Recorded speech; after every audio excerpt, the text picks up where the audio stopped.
नमस्कार प्रिय भक्तों, क्या आपने कभी सपनों में नागों को देखा है? बार बार दिखने वाले सपने क्या कोई संकेत होते हैं या ये किसी छिपे हुए दोष की निशानी है? सपनों में नाग दिखना कोई साधारण बात नहीं होती। ये ईश्वर द्वारा भेजा गया संकेत होता है। एक चेतावनी, एक रहस्य, एक रहम या शायद एक क्रोध। पुराणों में कहा गया है, जब नाग सपनों में आए तो समझो कोई अदृश्य शक्ति तुम्हारे भाग्य की डोर को हिला रही है। आज मैं आपको नाग पंचमी की एक ऐसी चमत्कारी कथा सुनाने जा रहा हूँ। प्राचीन काल में एक सेठ जी के 7 पुत्र थे। सातों के विवाह हो चुके थे। सबसे छोटे पुत्र की पत्नी श्रेष्ठ चरित्र की विदुषी और सुशील थी, परंतु उसके भाई नहीं था। एक दिन बड़ी बहू ने घर लीपने को पीली मिट्टी लाने के लिए सभी बहुओं को साथ चलने को कहा तो सभी धलिया और खुरपी लेकर मिट्टी खोदने लगी। तभी वहां एक सर्प निकला, जिसे बड़ी बहू खुरपी से मारने लगी। यह देखकर छोटी बहू ने उसे रोकते हुए कहा, मत मारो इसे, यह बेचारा निरपराध है।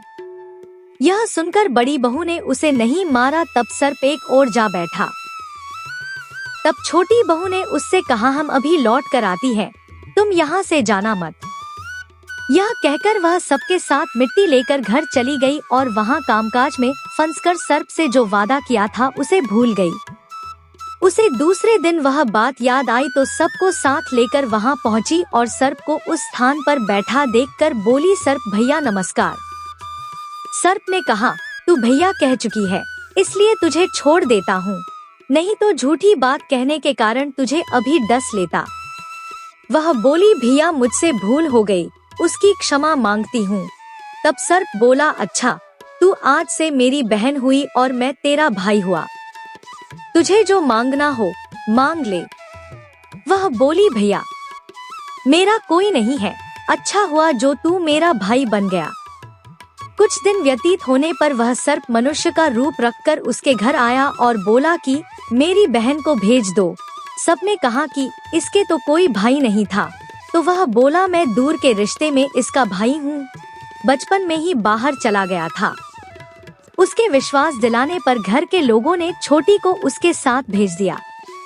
उसने मार्ग में बताया कि मैं वही सर्प हूँ, इसलिए तू डरना नहीं और जहाँ चलने में कठिनाई हो वहाँ मेरी पूंछ पकड़ लेना। उसने कहे अनुसार ही किया और इस प्रकार वह उसके घर पहुँच गई। वहाँ के धनैश्वर्य को देखकर वह चकित हो गई। एक दिन सर्प की माता ने उससे कहा, मैं एक काम से बाहर जा रही हूँ, तू अपने भाई को ठंडा दूध पिला देना। उसे यह बात ध्यान न रही और उससे गर्म दूध पिला दिया, जिसमें उसका मुख बेतरह जल गया। यह देखकर सर्प की माता बहुत क्रोधित हुई, परंतु सर्प के समझाने पर शांत हो गई। तब सर्प ने कहा कि बहन को अब उसके घर भेज देना चाहिए। तब सर्प और उसके पिता ने उसे बहुत सा सोना, चांदी, जवाहरात, वस्त्रभूषण आदि देकर उसके घर पहुंचा दिया। इतना ढेर सारा धन देखकर बड़ी बहू ने ईर्ष्या से कहा, भाई तो बड़ा धनवान है, तुझे तो उससे और भी धन लाना चाहिए। सर्प ने यह वचन सुना तो सब वस्तुएं सोने की लाकर दे दी। यह देखकर बड़ी बहू ने कहा, इन्हें झाड़ने की झाड़ू भी सोने की होनी चाहिए। तब सर्प ने झाड़ू भी सोने की लाकर रख दी। सर्प ने छोटी बहू को हीरामणियों का एक अद्भुत हार दिया था।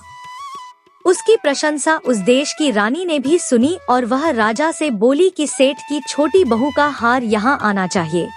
राजा ने मंत्री को हुक्म दिया कि उससे वह हार लेकर शीघ्र उपस्थित हो। मंत्री ने सेठ जी से जाकर कहा कि महारानी जी छोटी बहू का हार पहनेंगी, वह उससे लेकर मुझे दे दो। सेठ जी ने डर के कारण छोटी बहू से हार मंगा कर दे दिया। छोटी बहू को यह बात बहुत बुरी लगी। उसने अपने सर्प भाई को याद किया और आने पर प्रार्थना की, भैया रानी ने हार छीन लिया है, तुम कुछ ऐसा करो कि जब वह हार उसके गले में रहे तब तक के लिए सर्प बन जाए और जब वह मुझे लौटा दे तब हीरों और मणियों का हो जाए। सर्प ने ठीक वैसा ही किया। जैसे ही रानी ने हार पहना, वैसे ही वह सर्प बन गया। यह देखकर रानी चीख पड़ी और रोने लगी। यह देखकर राजा ने सेठ के पास खबर भेजी कि छोटी बहू को तुरंत भेजो। सेठ जी डर गए कि राजा न जाने क्या करेगा। वे स्वयं छोटी बहू को साथ लेकर उपस्थित हुए। राजा ने छोटी बहू से पूछा, तूने क्या जादू किया है? मैं तुझे दंड दूंगा। छोटी बहू बोली, राजन धृष्टता क्षमा कीजिए, यह हार ही ऐसा है कि मेरे गले में हीरों और मणियों का रहता है और दूसरे के गले में सर्प बन जाता है। यह सुनकर राजा ने वह सर्प बना हार उसे देकर कहा, अभी पहन कर दिखाओ। छोटी बहू ने जैसे ही उसे पहना वैसे ही हीरो मणियों का हो गया। यह देखकर राजा को उसकी बात का विश्वास हो गया और उसने प्रसन्न होकर उसे बहुत सी मुद्राएं भी पुरस्कार में दी। छोटी वह अपने हार और इन सहित घर लौट आई। उसके धन को देखकर बड़ी बहू ने ईर्ष्या के कारण उसके पति को सिखाया कि छोटी बहू के पास कहीं से धन आया है। यह सुनकर उसके पति ने अपनी पत्नी को बुलाकर कहा, ठीक ठीक बता कि यह धन तुझे कौन देता है। तब वह सर्प को याद करने लगी। तब उसी समय सर्प ने प्रकट होकर कहा, यदि मेरी धर्म बहन के आचरण पर संदेह प्रकट करेगा तो मैं उसे खा लूंगा। यह सुनकर छोटी बहू का पति बहुत प्रसन्न हुआ और उसने सर्प देवता का बड़ा सत्कार किया। उसी दिन से नागपंचमी का त्योहार मनाया जाता है और स्त्रियां सर्प को भाई मानकर उसकी पूजा करती हैं। नाग पंचमी की एक और पौराणिक कथा है जिसे सुनने से भक्तों की गरीबी दूर होती है। और ऐसे ही एक दिन सावन की पंचमी आई। एक छोटी बहू जिसने सच्चे प्रेम से नाग देवताओं के लिए ठंडा दूध और मीठी रोटी तैयार की, पर एक भूल हो गई। दूध उबालते समय गलती से जल गया। नागों का मुख जल गया और वे क्रोधित हो उठे। गुस्से से फुफकारते नाग जब घर पहुँचे तो मौत का साया छा गया। लेकिन तभी एक अद्भुत चमत्कार हुआ। स्वयं शेषनाग प्रकट हुए और कहा, जो भी हमें प्रेम पूर्वक पूजेगा हम उसके जीवन से सर्प दोष सदा के लिए मिटा देंगे।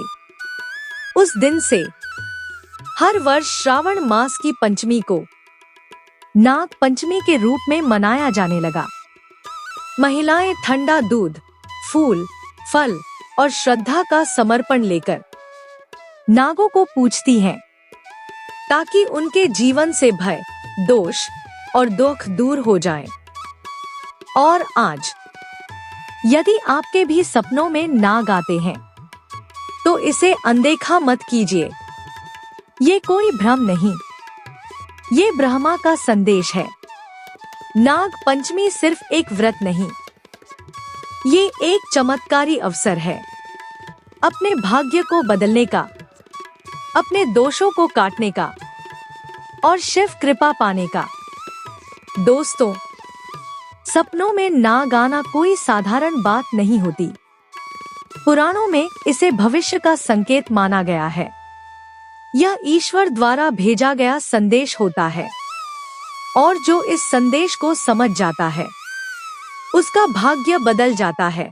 भगवान शिव ने माता पार्वती से कहा था, जो भी नाग पंचमी का व्रत श्रद्धा और विश्वास से करता है उसके जीवन के सारे दोष समाप्त हो जाते हैं।